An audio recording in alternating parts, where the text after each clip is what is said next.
Hola, mi nombre es Javier Peñarroya desde Argentina, árbitro de la WSC desde el año 2002 con una experiencia internacional. Y en esta ocasión los estamos invitando a participar de las conferencias dictadas por la Confederación Brasilera de Béisbol y Softball en relación a la importancia del conocimiento de las reglas y lo que lleva a esto al momento de asumir un juego de softball.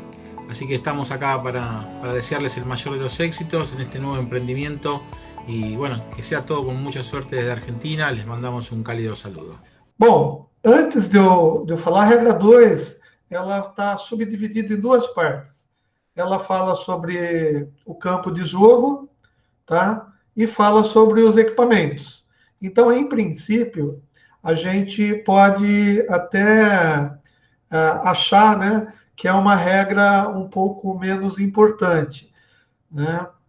Se a regra não é menos importante, é totalmente importante. Mas antes disso, eu queria mostrar uma coisa que a gente entender melhor, né, o porquê que a gente está fazendo seminário, né? Então, eu queria destacar, né, que regras em todos os esportes elas são estabelecidas para garantir uma disputa justa. Isso é um ponto importante, né? As regras elas são inventadas ou compiladas ou colocadas num caderno para que a gente estude, para garantir uma disputa justa entre os competidores, além de promover o que a gente chama de boa esportividade. Tá? Uma coisa também é que é importante para todos os jogadores que queiram participar de qualquer esporte, né, que eles obtenham os recursos, e aí que vem a regra 2, né? Tá? Porque fala de equipamento, de campo, né? Então são recursos que a gente usa, tá? Mas aqui o que eles querem melhor dizer é que é necessário a gente aprender as regras e aderir a essas regras para que a gente consiga disputar, né, o jogo, tá, com esportividade e que essa disputa seja justa, tá? E é importante também destacar que tudo que está na regra é pensado para proporcionar um equilíbrio, uma palavrinha importante também, tá? Equilíbrio, né, no jogo e tal, e segurança dos jogadores, principalmente no softball, tá? Mas além de pensar nos jogadores, eles pensam nos árbitros, nos técnicos e até nos espectadores, tá? E no nosso caso aqui, né, do Brasil, tá, a gente acha que a diferença de língua não deve ser empecilho para o correto entendimento das regras, né? Porque o que acontece é que a gente sempre trabalha, ou pelo menos tenta, né, trabalhar com a regra em inglês, né, que é a regra original da WBSC, e o que a gente acha mais próximo da gente é a regra em espanhol, né? Que é uma língua um pouco mais próxima do português.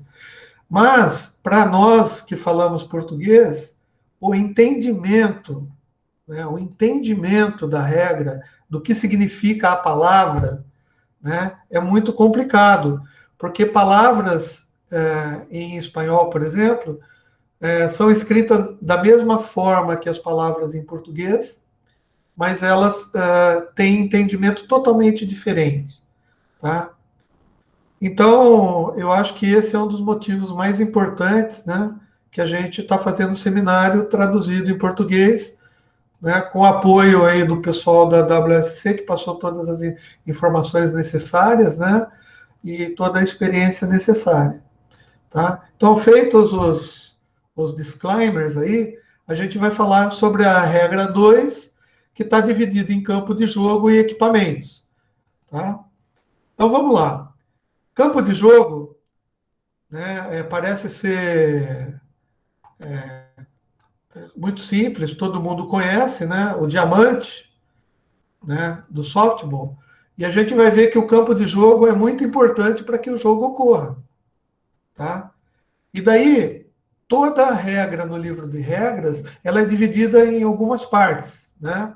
e sempre as regras começam com definições, tá? Porque as definições são muito importantes, tá? Definições são as palavras que são usadas, né, no decorrer do jogo, porque se a gente não entende a definição, a gente pode não entender direito nem a regra e nem o porquê da regra, o que é mais importante. Tá? Então tem aqui, vamos definir o que é um campo de jogo, né? Então, o campo de jogo é a área de jogo, tá? Incluindo o que a gente chama de linha de bola morta, que também está lá na definição, tá? Ou o que chama-se também cerca lateral de campo, tá? Bom, a gente vai passar melhor um pouquinho para frente, né? Mas linha de campo, na realidade, tá? O campo em si, tá? Ele é definido nessas áreas aqui. Tá? Por que eu mexo aqui, né? Eu estou mexendo porque senão vai ter gente dormindo aí, né? E tá? Eu não acho legal a gente dormir, né, na apresentação. Então eu vou usar umas técnicas aqui, sei lá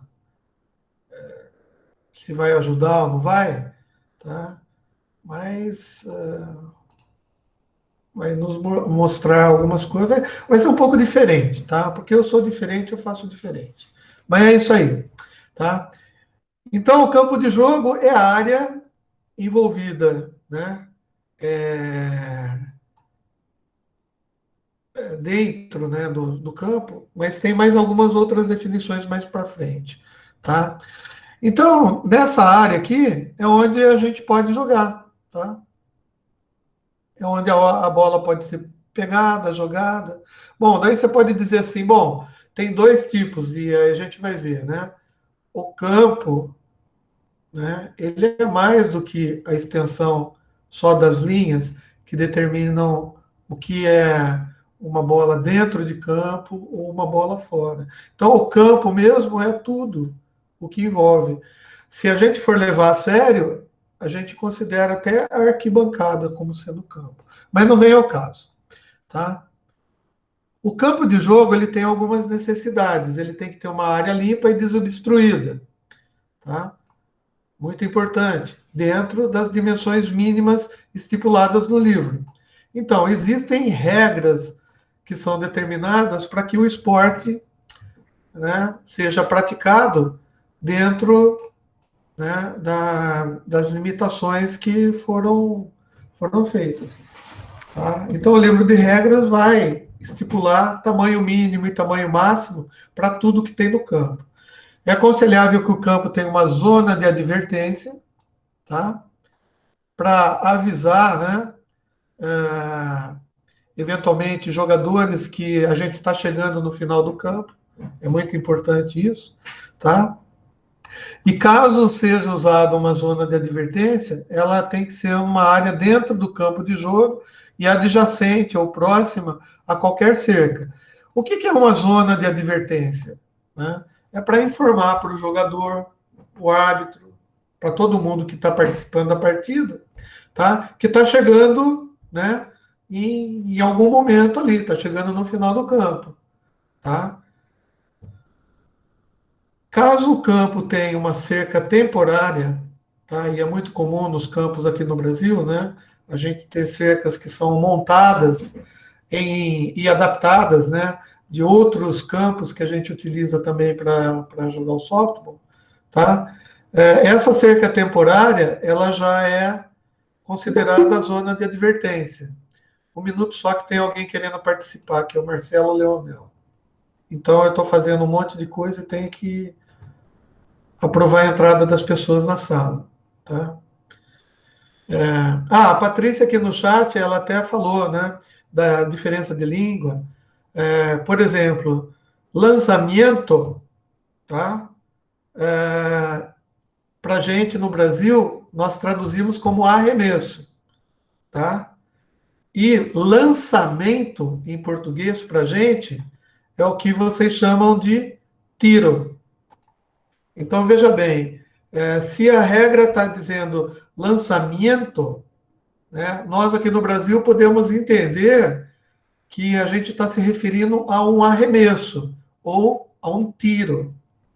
Então, essa confusão é que a gente tem que entender muito bem para entender. Obviamente, a gente sabe qual é a diferença de lançamento, né? O lançamento e tiro, e lançamento e arremesso, tá? Beleza. Então, aqui tem o tamanho do campo, né? As dimensões aí a gente vai falar um pouquinho a mais, tá? Essa figura a gente pode encontrar no livro de regras, tá? E veja bem, como eu falei para vocês, tudo que está descrito nessa figura, tá? Para definir o campo, definir as marcações, né? As linhas de advertência, né? As zonas de advertência, tudo foi pensado para que o esporte ocorra de maneira segura. Tá? Então, se a gente for ter uma visão melhor aí de um campo, né? Olhando de cima, é isso aí, quer dizer, não é novidade para ninguém, né? A não ser que tenha alguém que realmente que foi aberto também e tem alguém que seja muito curioso e não conheça nada das regras, né? Beleza. Então, se a gente entender o que é campo, vamos entender o que é campo oficial. Tem outra pessoa querendo participar, desculpa, Marlene. Bem-vinda, Marlene. Tá? O campo oficial, ele tem que obedecer às dimensões e especificações estipuladas pela WSC. Tá? E ele também tem que incluir todas as características mostradas nas referências. Tá?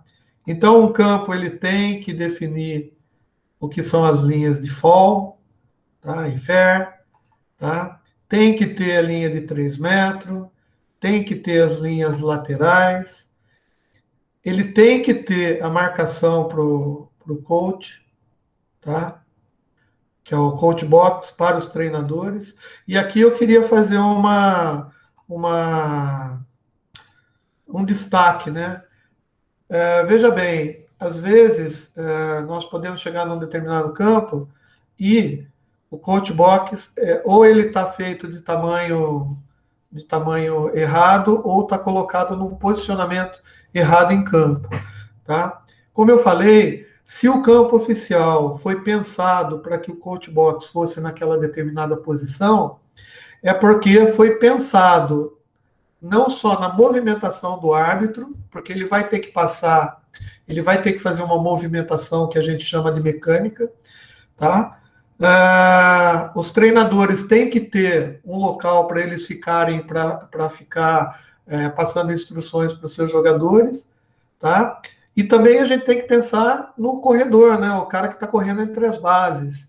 Então, se esse coach box ele não está colocado na projeção da terceira base, tá? Ele está num local errado.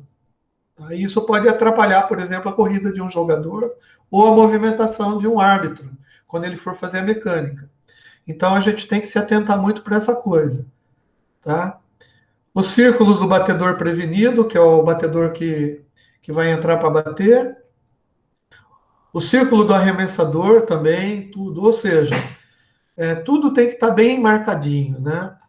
E se, mesmo durante o jogo, né, for constatado, por exemplo, algum erro de distância entre bases, ou até mesmo o coach box que está desenhado no lugar errado, né, porque foi inadvertidamente colocado de tamanho menor do que deve ser, ou no posicionamento errado, a gente tem que pedir, né, para que isso seja corrigido antes do início do jogo. Tá? Bom, essa é uma responsabilidade dos árbitros. Tá? Então, é assim, como a gente quer imaginar que a maioria dos interessados em rever regras aqui, né, dentre todos os pré-inscritos, né, no curso, a maioria são árbitros, né, Então, é nossa responsabilidade, tá? Cuidar para que isso seja cumprido, tá? Então, é assim, as marcações são muito importantes. O marcador de campo, por exemplo, eu estava falando do coach box, né? É, veja bem, se eu colocar aqui uma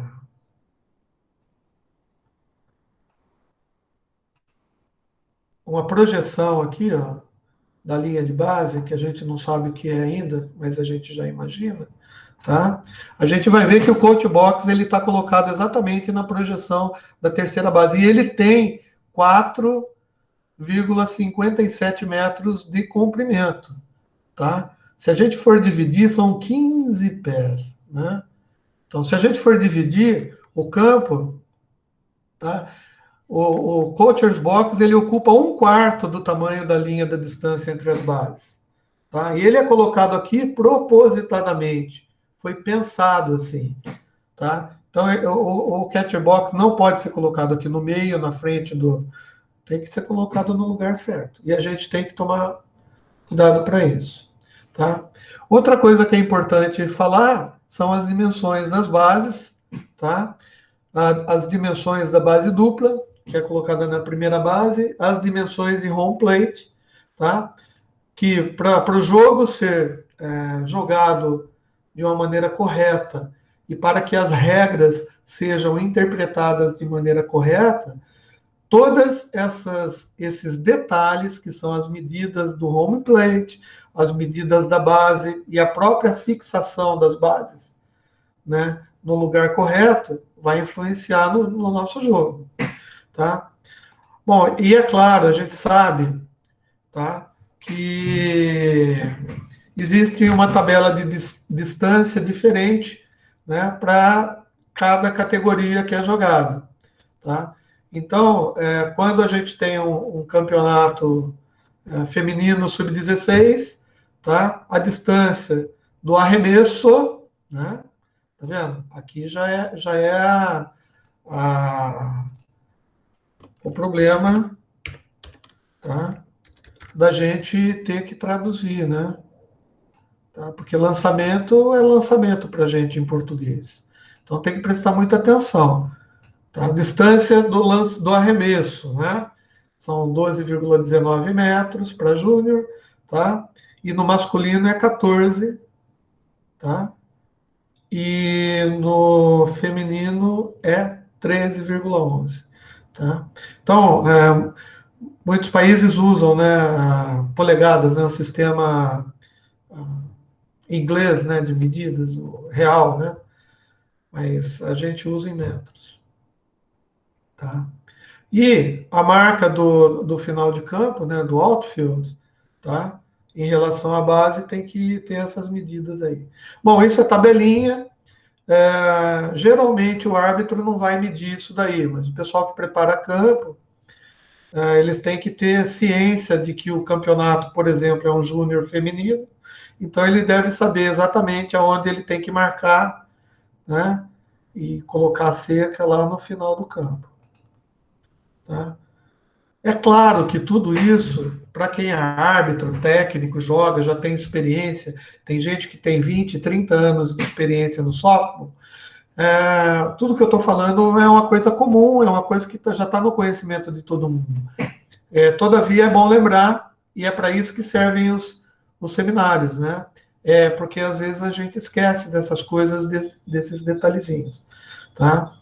Bom, então, a regra também define o que a gente chama de território fair, tá? Então, o território fair é a parte de jogo, tá? Incluindo as linhas, tá? Incluindo as linhas, tá? Da primeira à terceira base, tá? E no caso, do home plate à terceira base e do home plate aqui, tá? Para a primeira base. Só que ela tem uma extensão e vai até o final do campo. Tá? E mais, lá na posição, a extensão da linha para cima também é considerado linha. Tá? Então a gente tem que prestar muita atenção, né? Tanto o espectador, né, quando a bola vai para lá, né, quanto os jogadores e principalmente o árbitro, que está incumbido de verificar, né, se a batida, né, foi dentro do campo ou foi fora do campo. Tá? Esse perpendicularmente para cima é importante. É esse o destaque.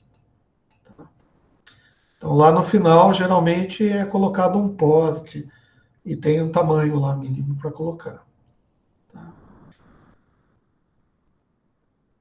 Bom, se a gente definiu o que é território fair, tá? Se a gente pegar as mesmas linhas de referência, a gente consegue entender o que é território fall.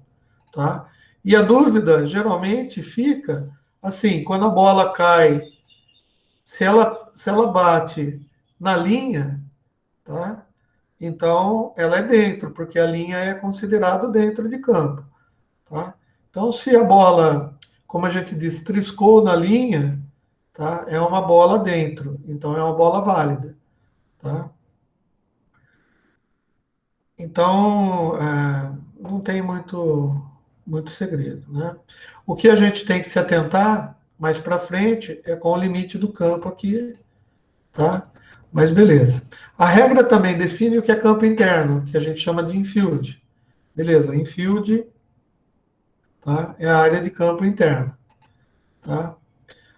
O outfield já é a área que não é o infield, ou seja, é uma área de campo, tá? Que é externo ao interno. Tá? Bom, o que é uma linha de base? A regra diz que é a reta entre duas bases consecutivas. Tá? Olha, então essa reta, que se eu for aumentar aqui, eu acho que não vai dar. Vamos ver se eu consigo. Não.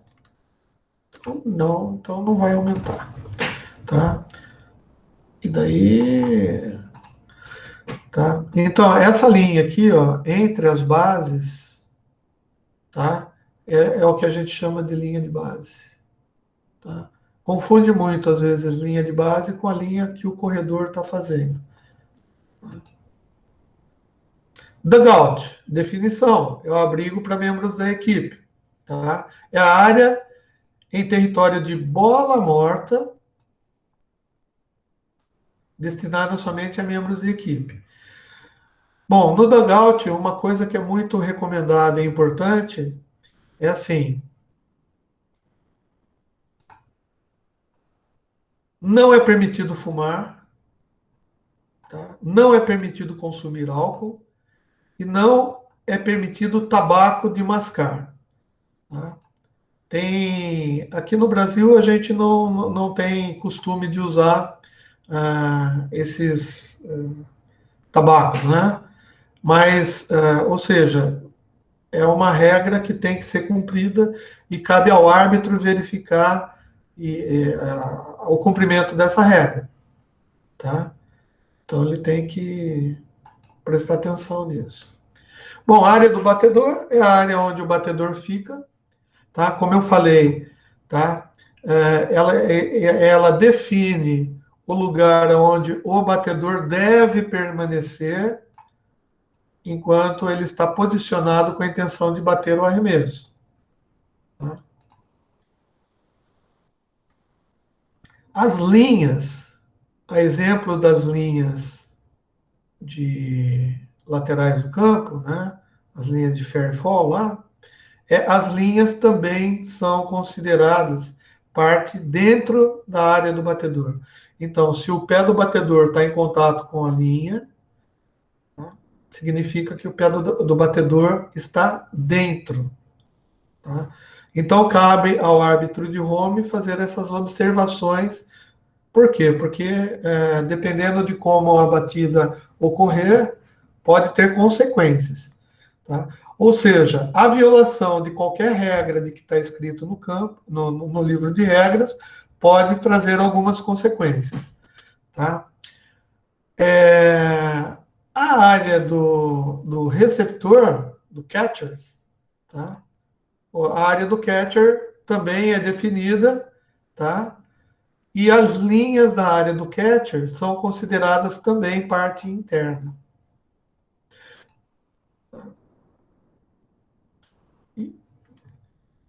Bom, a regra define alguns casos especiais, tá? Porque nem sempre, dependendo do campeonato, a gente vai conseguir um campo totalmente igual um estádio de softball, né? Então, os campos, às vezes, têm algumas interferências, algumas coisas que podem causar transtornos para o decorrer do jogo. Árvores, um carro estacionado que você não sabe o que é, alguma coisa pode acontecer, tá? Então, para isso, a regra abre a opção de você cuidar de regras especiais, tá? Por exemplo, a gente pode ter regras estabelecendo o limite de campo de jogo, tá? Regras especiais, elas podem ser combinadas antes do início de um jogo, tá? E utilizadas, por exemplo, quando a gente tem recuo, cerco, arquibancada, veículos, espectadores, ou algum obstáculo, né? Que esteja dentro da área que, teoricamente, deveria ser considerada como área oficial de jogo, tá? Então, qualquer obstáculo que está no território fair, que se encontra a uma distância menor que as distâncias mínimas das cercas, tá? Que tem na tabela de distância, elas têm que estar, de alguma maneira, demarcadas, tá? Para que os árbitros, né, com essas regras especiais, eles possam se orientar. Tá? Então, se tem uma árvore, tá? Então, a gente tem que definir muito bem, né, o que vai acontecer quando alguma ocorrência envolvendo esse objeto, tá? Isso é muito importante. Por quê? Porque o nosso esporte, a gente compartilha campo, né? Então, oficialmente dizendo, tá? Se a gente for usar um campo de beisebol para fazer partidas de softball, tá? O montículo do arremessador, ele deveria e tem que estar removido, tá? Por quê? Porque o obstáculo causado por aquele montinho no campo de softball, ele vai contra as regras, que diz que o campo tem que estar desobstruído. E aquele montinho é uma obstrução, tá? E depois a gente, obviamente, tá, tem que ajustar as distâncias de arremesso, porque as distâncias de beisebol não são as mesmas que de softball, tá? Então, se a gente já falou de campo, agora a gente vai falar de equipamento, né? De equipamentos, né? Os equipamentos são muito mais importantes até do que o campo em si, porque em algumas situações o campo você consegue fazer através de regras especiais, você dá uma aliviada, vamos dizer assim. Mas o equipamento oficial e os equipamentos utilizados, eles são muito importantes, por quê? Porque eles influem diretamente no que vai acontecer nas jogadas. Tá? Então, vamos definir, então, primeiro o que é o equipamento oficial. Equipamento oficial é qualquer material de jogo, tá? Qualquer material de jogo que está sendo utilizado. Ou os bats, os tacos, né, as luvas, os capacetes, tá? Que está sendo usado pela equipe na defensiva durante o andamento do jogo. Veja bem, então, tudo que é luva, capacete, taco, viseira, protetor facial, tudo isso, sapato, tá? É equipamento oficial quando ele está sendo usado, tá? Mas, quando eles não estão sendo usados, tá? Não é o equipamento oficial. Veja bem, um equipamento no jogo, quando ele não é equipamento oficial, causa problema. Uma luva deixada no campo pela equipe que está atuando, né, na ofensiva, por exemplo, está no ataque, mas tem uma luva ali que foi esquecida, tá? Esse não é um equipamento oficial, tá? E se a bola eventualmente bate nesse equipamento, vai dar problema para o árbitro, porque o árbitro vai ter que definir, né, se o equipamento é da equipe da defesa, da equipe do ataque, e dependendo do que acontecer ali, vão ter regras diferentes, tá? Toda bola que bate num equipamento não oficial, tá? Então, tem uma regra que diz sobre isso, tá? É uma bola bloqueada.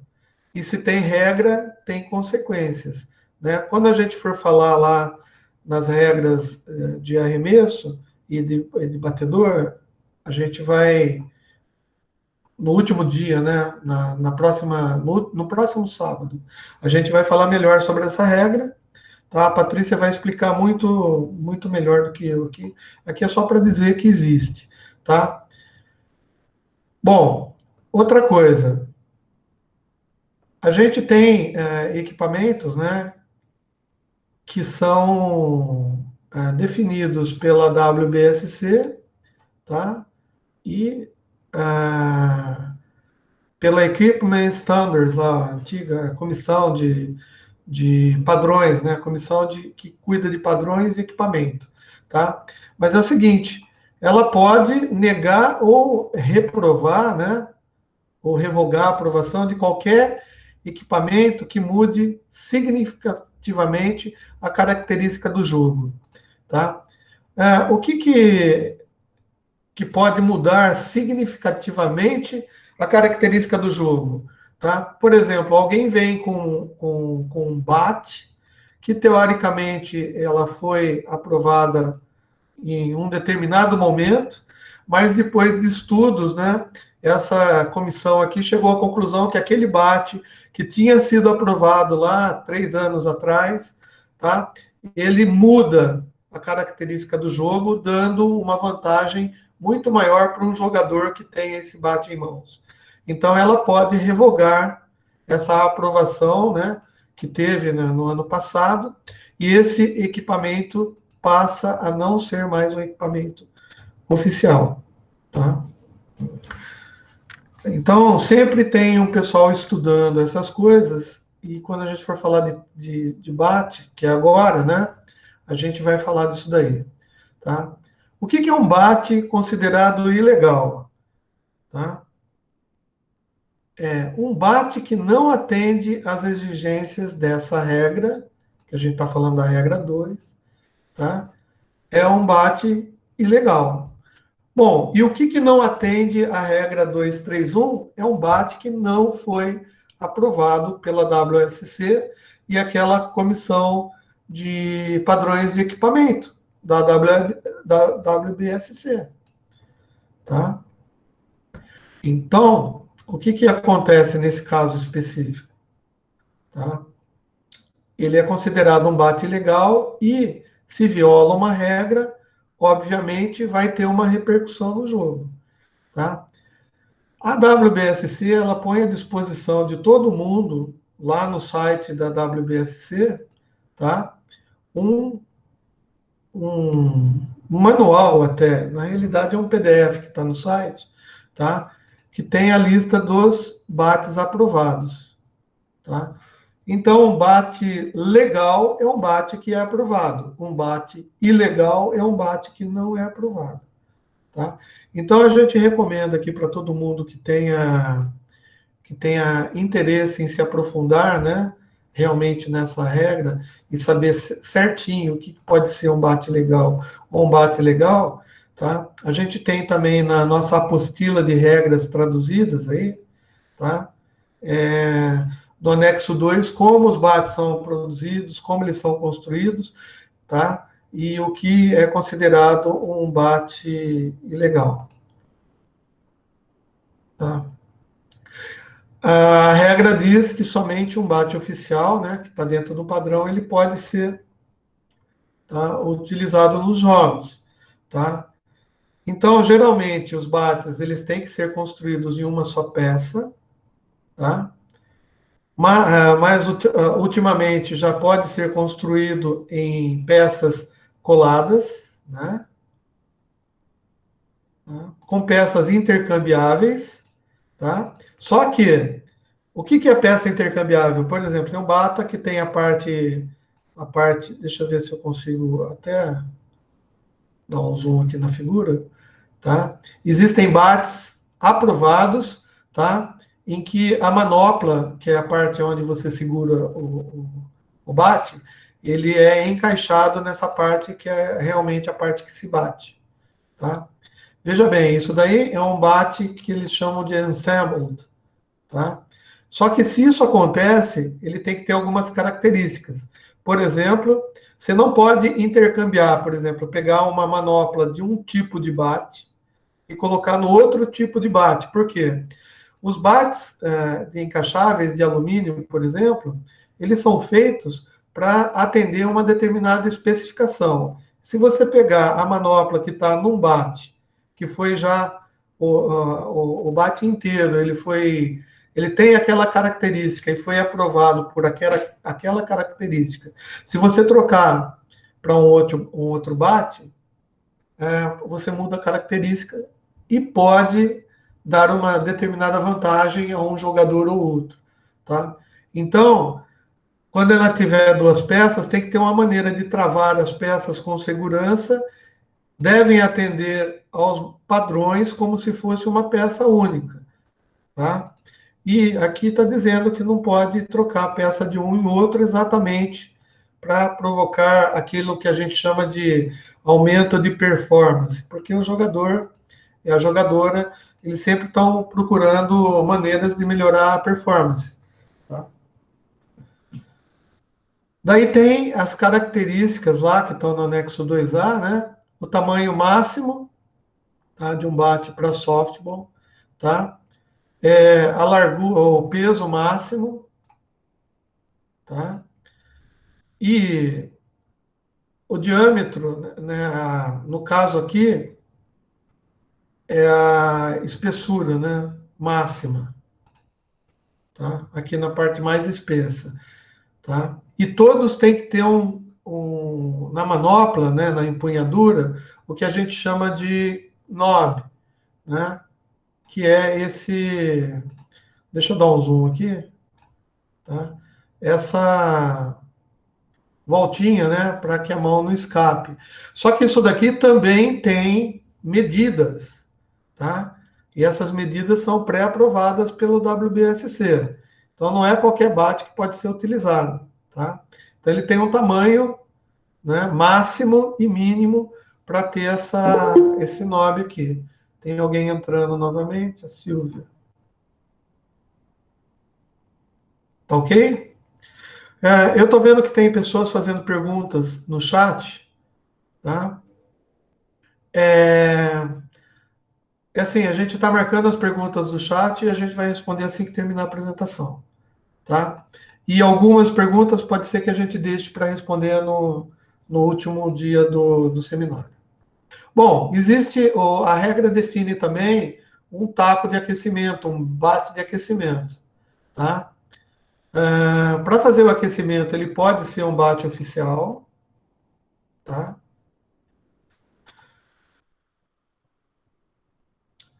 Só que o batedor só pode usar o bate oficial no círculo lá do batedor prevenido e na hora que ele estiver aguardando a vez de bater, tá? Agora, existem outros bates de aquecimento que são próprios para isso, tá? Que tem pesos, né, para melhorar o desempenho do atleta, o treino dele, o aquecimento do braço. E eles devem ser construídos, também são aprovados, né? Tá? Deve ser uma única peça, tá? Só que eles têm que estar identificados como warm-up, tá? Não necessariamente esse daqui é um bate de warm-up, claro, ele já está até escrito, acho que no próprio peso aqui dele, já tem escrito que é para warm-up, tá? E a parte mais grossa, né, aqui do bate, né, que é o peso, também não pode ultrapassar, tá, o diâmetro máximo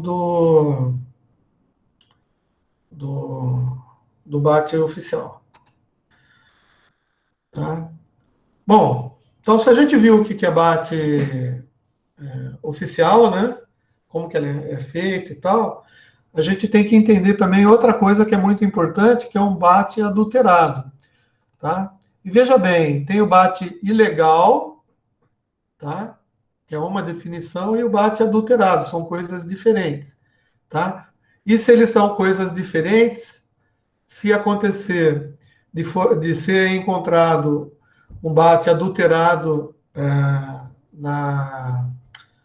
num campeonato, por exemplo, as punições, as consequências advindas, né, desse bate adulterado para o jogo são diferentes. Tá? Um bate adulterado, tá? Ele é chamado de adulterado quando a estrutura física do bate legal foi modificada. Tá? Então é assim, por exemplo, se eu pegar um bate que é feito de fibra, por exemplo, se eu conseguir abrir aqui a parte do bate oficial e fazer um preenchimento, colocar fibra de vidro, lã, sei lá, colocar alguma coisa aqui, tá? Eu estou adulterando, né, as características originais, tá? Então, é uma das maneiras que eu faço para adulterar o bate. A gente tem que prestar muita atenção nisso, tá? O prender no bate aqui, ó, tem a manopla, né? Tem aquele knob que eu falei, mas daí os caras inventam uns negócios bonitinhos aí de borrachinha, cor-de-rosa, para ficar bonitinho, né? Para o bate chamar atenção, né? Não basta o batedor ser bonito, ele tem que ter um bate bonito, né? Então daí os caras prendem material de borracha, de silicone, né? Para combinar com a viseira que ele está usando, com óculos, sei lá. E isso daqui também é considerado um bate adulterado, porque você mudou a estrutura física dele, acrescentando borrachinha, tá?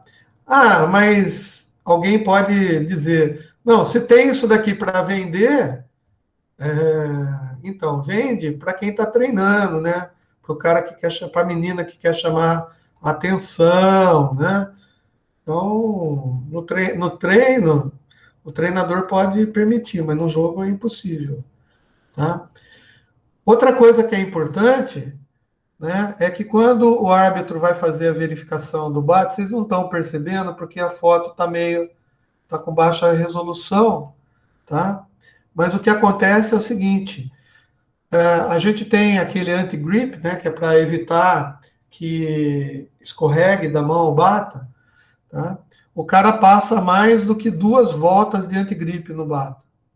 Tá? Se você está passando mais que 2 voltas, as 2 voltas de gripe no bata já são o limite para que o bata seja o bata considerado legal, bonitinho.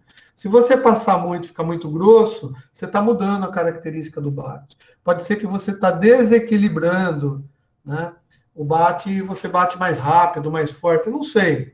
Tá? Mas tecnicamente falando, você está modificando a característica dele. Se você está modificando a característica dele, tá? Ele vira um bate adulterado. Tá? Outra coisa que o pessoal tem feito, principalmente agora com essa pandemia, a gente tem que tomar muito cuidado.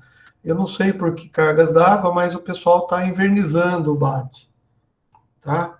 Porque acho que na cabeça do pessoal, se você invernizar o bate, você segura menos vírus, né? E então você coloca um verniz antivirótico no bate, tá?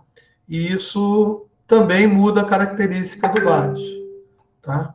Então é considerado um bate adulterado, tá? Raspar, tá? Essa eu vou responder, José Roberto. Tá? O Zé Roberto está perguntando para a gente como identificar um bate adulterado de forma não visível. Não tem como. Tá? Não tem como. O que acontece é assim, quando você vai fazer a vistoria antes do jogo e você é árbitro, se você pegar um bata, você sabe que se ele tiver muito pesado ou tiver desequilibrado, por exemplo, com um pouquinho mais de peso na ponta, como que você vai ver isso? Coloca no ponto de equilíbrio, tenta equilibrar o bata, você vai ver que ele está mais pesado. Mas olhando, é muito difícil, tá? Né? O Jorge lembra exatamente isso. A gente tem que fazer essa vistoria. Então, como que você faz a vistoria? Você faz por peso. Você vê que o bate não pode ter mais do que 1,006 quilos, tá? Você tem aquele anel que você passa no bate. Existe um anel, né, que você passa para ver se o diâmetro dele está coerente, tá? E por que você passa? Muitas vezes o pessoal usa um bat que não é de softball para jogar softball, né? O cara, sei lá, o cara joga taco na rua e leva lá para o campeonato, e daí ele acha que aquilo lá ele pode usar no softball. E não pode. Ou pega de um outro esporte, né? Cada esporte tem as características que foram projetadas para que fosse daquele jeito. Tá? Por exemplo, a gente vai ver que a bola de softball é maior do que uma bola de beisebol, por exemplo. Tá? E o taco de softball ele é um pouco mais fino do que um taco de beisebol. Por quê? Porque a característica da velocidade imposta a uma bola por um taco de softball é diferente da mesma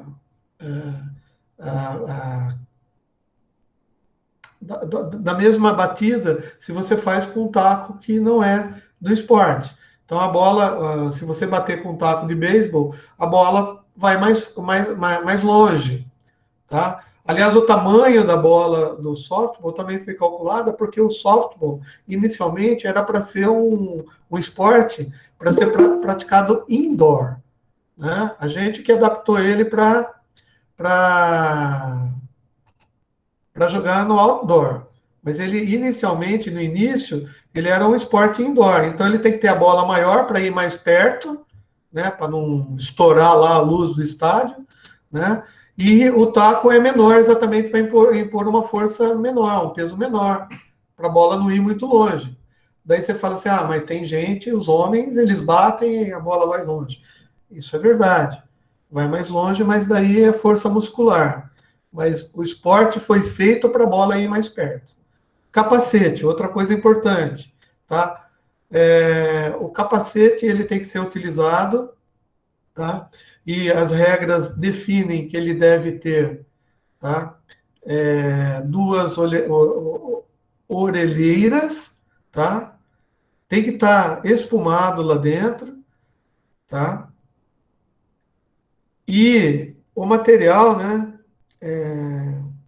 Então, tem capacete de plástico, capacete de acrílico, capacete de sei lá o que, uma mistura de um compósito qualquer aí, tá? O fato é que ele tem que ter estofamento na parte interna, tá? E esse plástico aqui, às vezes, plásticos é muito genérico, tem várias durezas, né? Mas ele tem que ser feito de maneira a absorver o impacto de uma bolada, tá? Muitas vezes a gente pega capacetes, né, sem a espuma, tá? Então a gente tem que tomar muito cuidado, né? Porque com o tempo essa espuma solta. Capacete sem espuma não deve ser utilizado nos jogos, tá?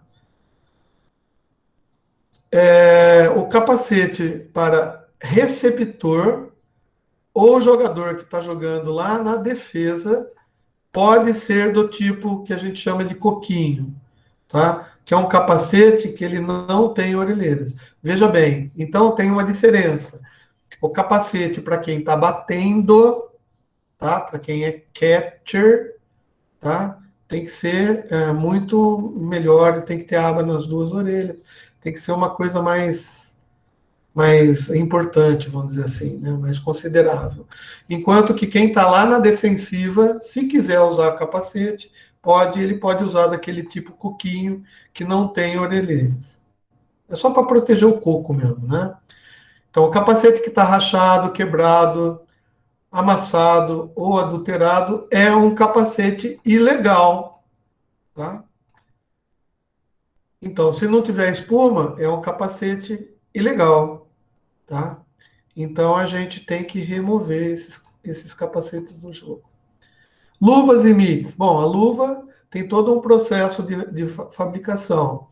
O que é importante para a gente é que entender a diferença, né, de uso da mitt, tá? Por um jogador de defesa, por exemplo, que não seja nem um jogador de primeira base e nem um jogador de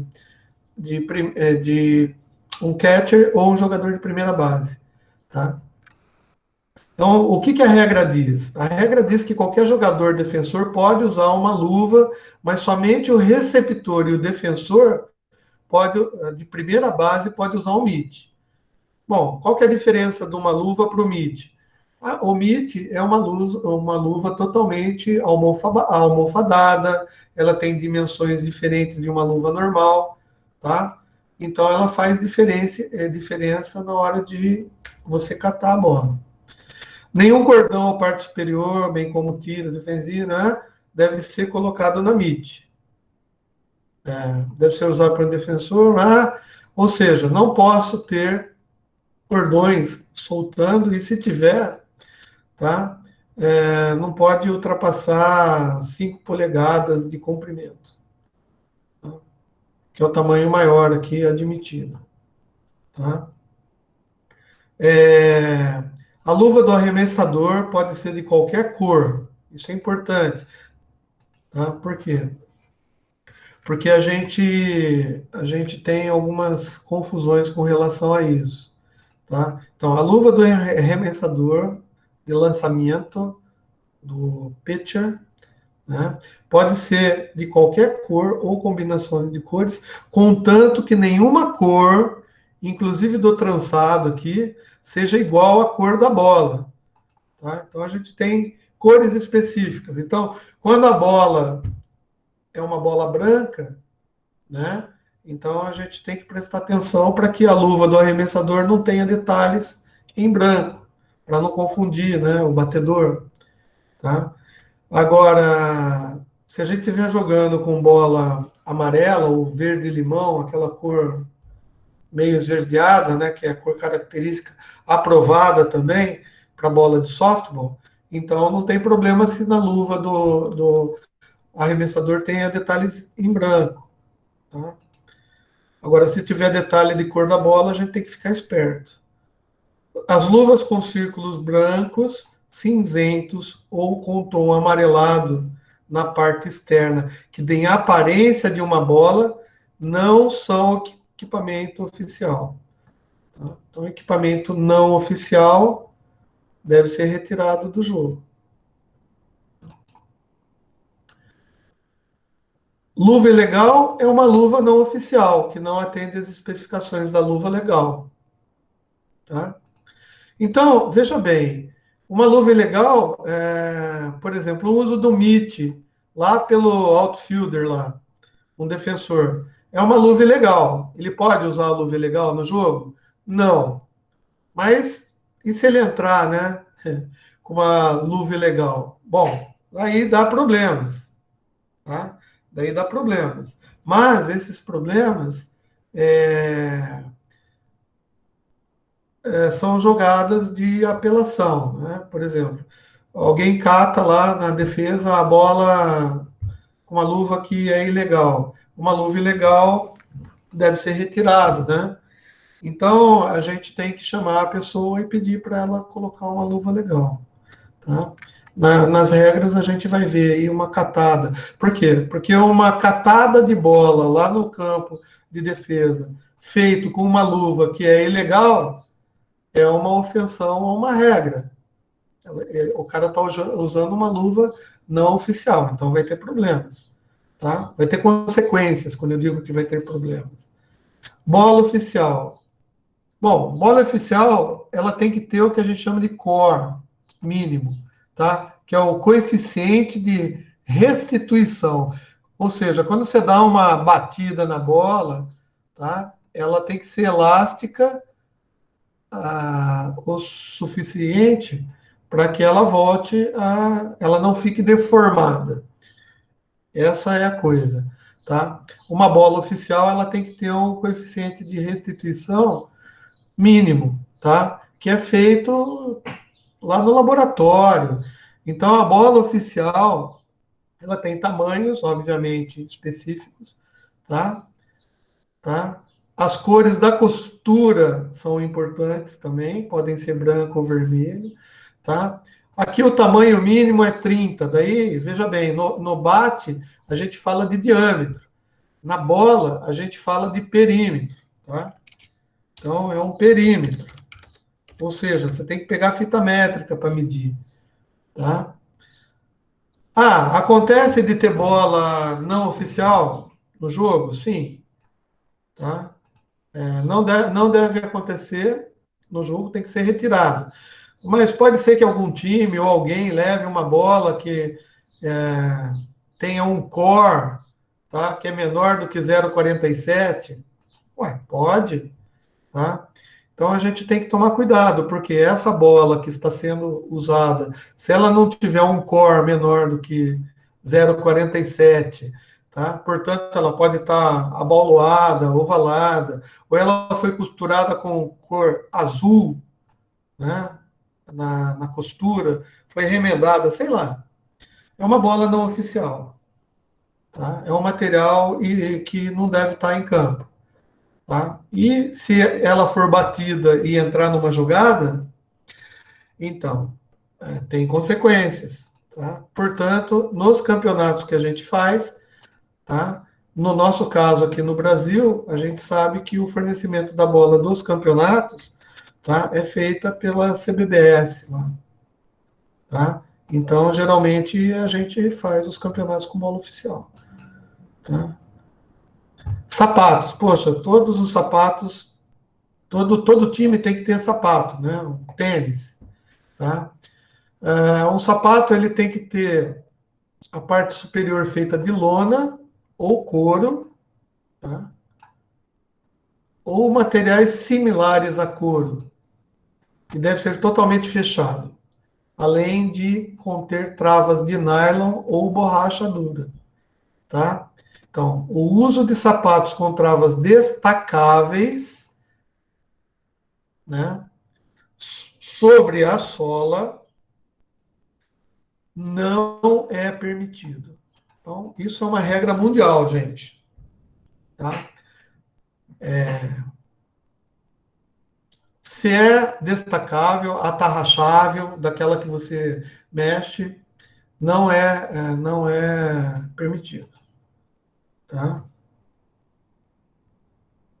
Então, vamos lá. Equipamentos de proteção dos atletas. Máscaras, tá? Então, é assim, a regra diz, o manual diz, todos os receptores têm que usar máscara, tá? Beleza? Protetor de garganta, tá? E capacete, tá? Tem máscara que já vem com protetor de garganta, tá? Então, daí o protetor de garganta já foi assumido pela máscara, tá? Os outros membros da equipe na defensiva têm de usar máscaras, protetor de garganta e capacete apenas quando recebem os arremessos de aquecimento feitos no pitching plate. O que essa regra está dizendo? Bom, muitas vezes, tá? No aquecimento do arremessador, vai alguém lá da defesa para receber os lançamentos do arremessador. Essas pessoas têm que estar com máscaras iguais à do catcher, tá? Com protetores de garganta, tudo, visando segurança, tá? Protetor de rosto. Bom, protetor de rosto é diferente. Qualquer jogador na defensiva ou até no ataque pode usar um protetor de rosto, tá? Feito de plástico, acrílico ou metal que esteja aprovado. Bom, por que que tem essa ressalva aqui do esteja aprovado na regra? Porque tem alguns plásticos que são mais perigosos, tá? Né? Plásticos, acrílicos, que são mais perigosos do que se a pessoa não tivesse usando, tá? Se é uma coisa de baixa qualidade, a hora que bater a bola ali, além de a bola causar problema no rosto do atleta, o plástico pode rachar e causar mais problema ainda no rosto do atleta. Então, essas coisas têm que ser aprovadas, tá? Prestar bem atenção que quando alguém estiver usando protetor de rosto, tá? Se esses protetores não estão rachados, tá? Ou deformados, tá? Nossa senhora, eu estou aumentando aqui, está mudando todo o negócio, né? Então eu vou ter que diminuir a letra. Ah, gente, não fiquem. Os materiais serão disponibilizados para vocês, tá? E obviamente esse que eu estou mexendo aqui não é o não oficial, tá? Esse é o não oficial, tá? Então, daí veja bem, o que é um protetor de rosto? Tá? Esse é um protetor de rosto, tá? Veja bem, se ele tiver rachado, tá? A gente não vai permitir que a mocinha use isso. Por quê? Porque o racho pode provocar mais danos à pele dela, lá, ao rosto dela, do que se não tivesse usando. Talvez, né? Então, ó, aqui uma máscara de catcher que não necessariamente ele já tem a proteção de garganta, né? A própria máscara já protege a garganta do receptor, tá? Essa é a gargantilha. Árbitro também tem que usar isso daqui. É muito comum, tá? A gente utilizar. Esse é um outro protetor de metal, tá?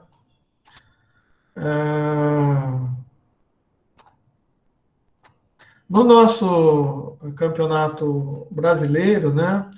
Obviamente a gente tem também, né? Que prestar atenção, porque existem o nosso comitê técnico lá, o CT, eles determinam algumas modificações para aumentar a segurança, né? Ou algumas obrigações a mais que a regra internacional não cobre, ou algumas modificações para facilitar talvez o uso aqui no Brasil, mas isso é tudo discutido lá anualmente. Então, além do livro de regras, a gente tem algumas coisas que a gente tem que prestar mais atenção, tá? Por exemplo, aqui na regra diz que qualquer defensor pode utilizar, né, a máscara.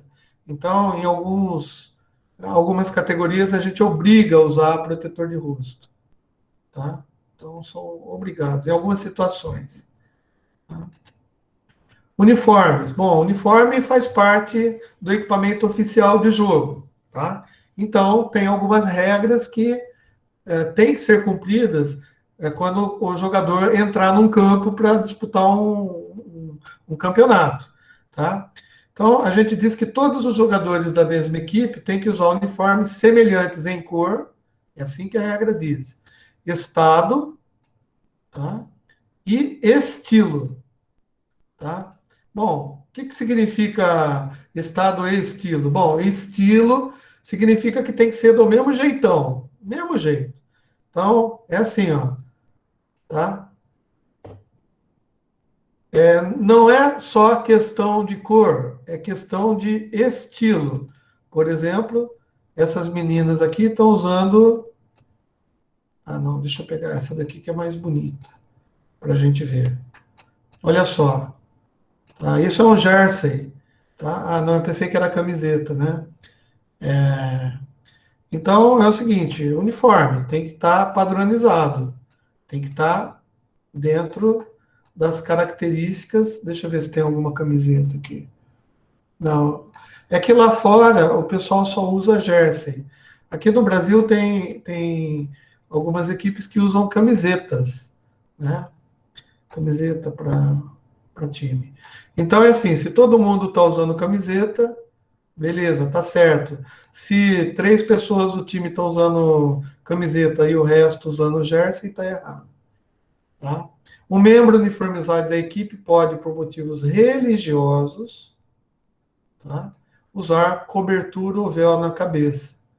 Por quê? Aqui no Brasil a gente não usa, mas pode ser que em algum time venha uma pessoa que, por motivo religioso, ela tem que usar a cobertura na cabeça. Ela não pode mostrar o rosto, né? Não por causa do Covid, mas é porque a religião dela diz que não pode, tá?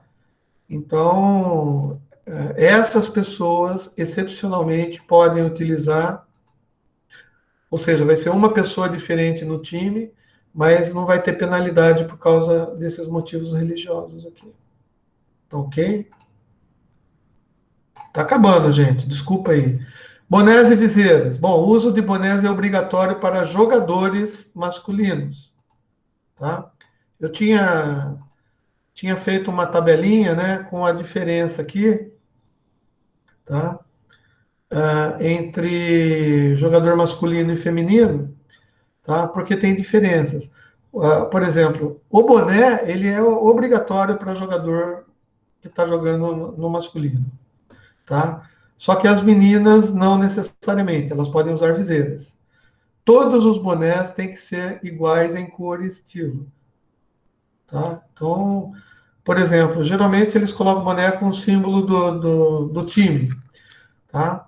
Então, todos os bonés do time têm que ter o símbolo do time, tá? Ah, e se tem um lá que não tem, ele é de uma cor sem símbolo do time. Ele não é igual, tá? Então a gente pode pedir para substituir, tá? O jogador de defesa pode usar um capacete, se quiser, tá? Desde que seja da mesma cor e estilo dos bonés da equipe, tá bom? Já as jogadoras femininas, as meninas, tá? Elas podem usar boné. Veja bem, no masculino é obrigatório, nos meninos podem. Viseiras, além de bonés e bandagens ou bandanas na cabeça, tá? Só que é tudo opcional. Se mais de um estilo for usado, e daí já é uma permissão para as meninas, por exemplo, uma está usando boné e a outra está usando viseira. Tudo bem, é possível, só que tem que ser da mesma cor e estilo, tá? Então, daí aqui a gente colocou uma viseira bonita até, né? Sei lá. Uma viseira, tá?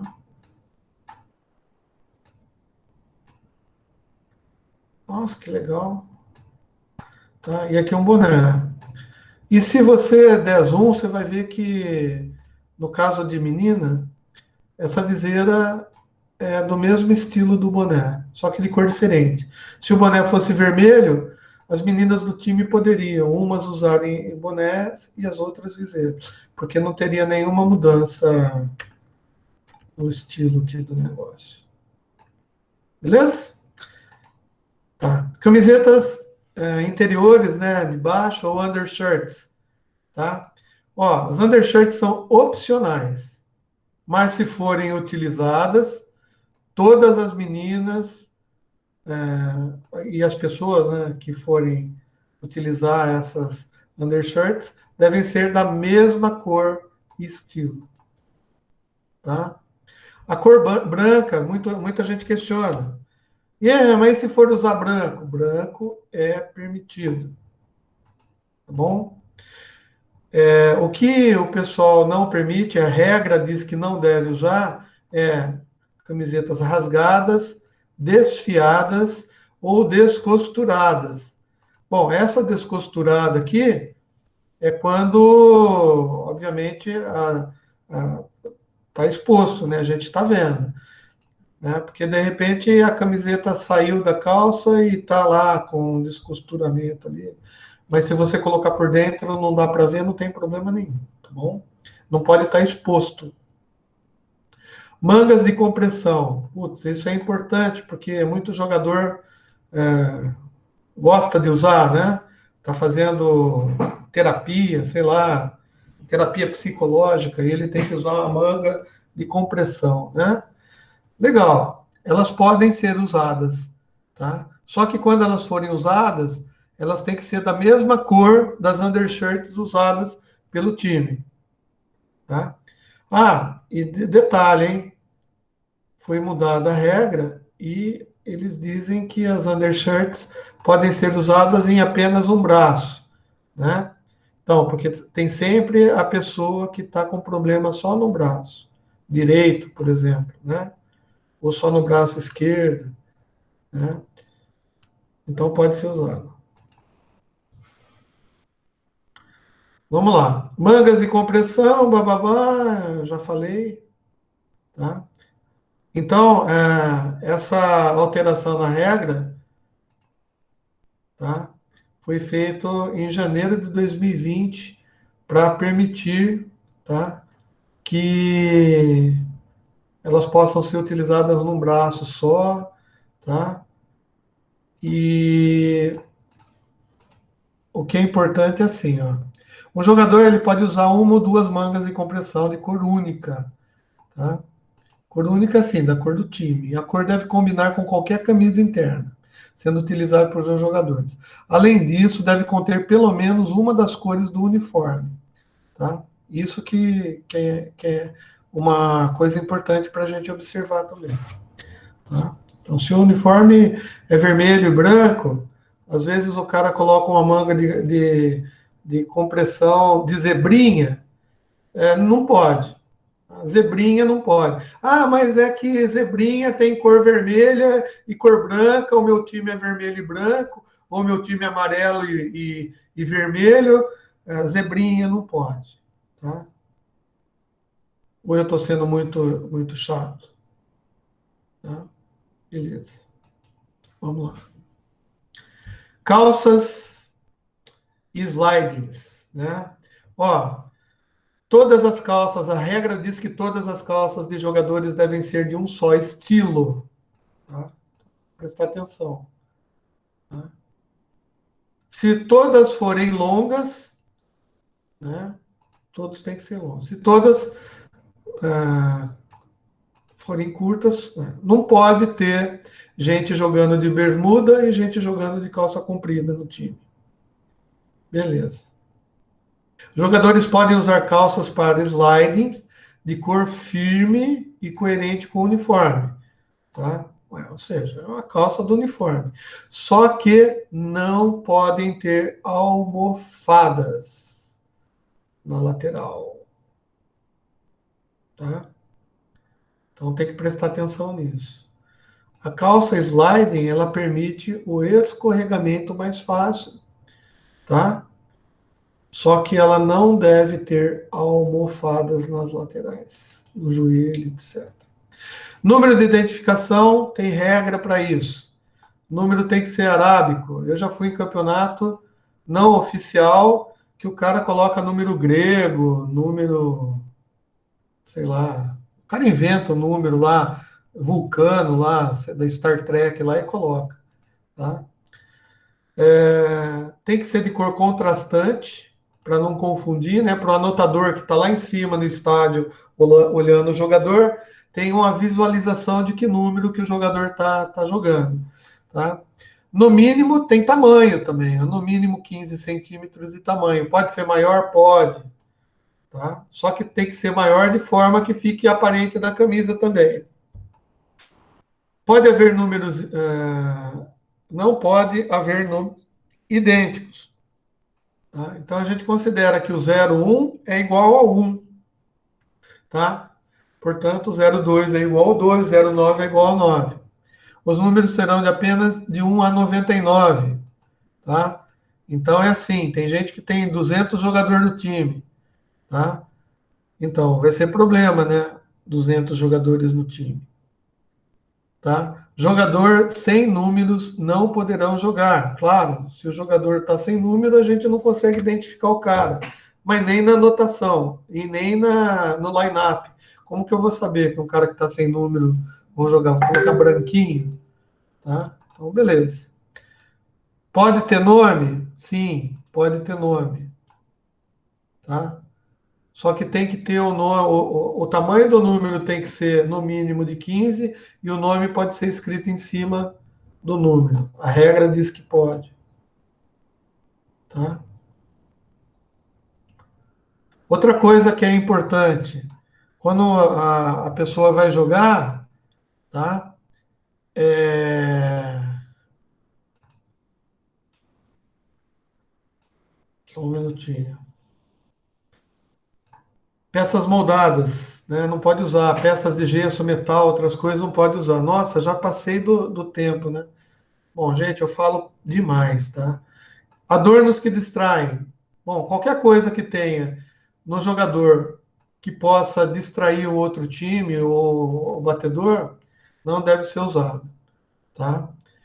Uniformes de técnicos, isso é importante. Um técnico deve estar devidamente trajado, inclusive usar calçados apropriados, com o uniforme da equipe, que deve seguir o padrão de cores da equipe, óbvio. Se ele for declarado coach, tiver lá no dugout, ele tem que usar o uniforme e o uniforme tem que ser igual da equipe. Se um usar boné, tá? Todos os técnicos que estiverem lá devem usar boné, cor e estilo da equipe, tá bom?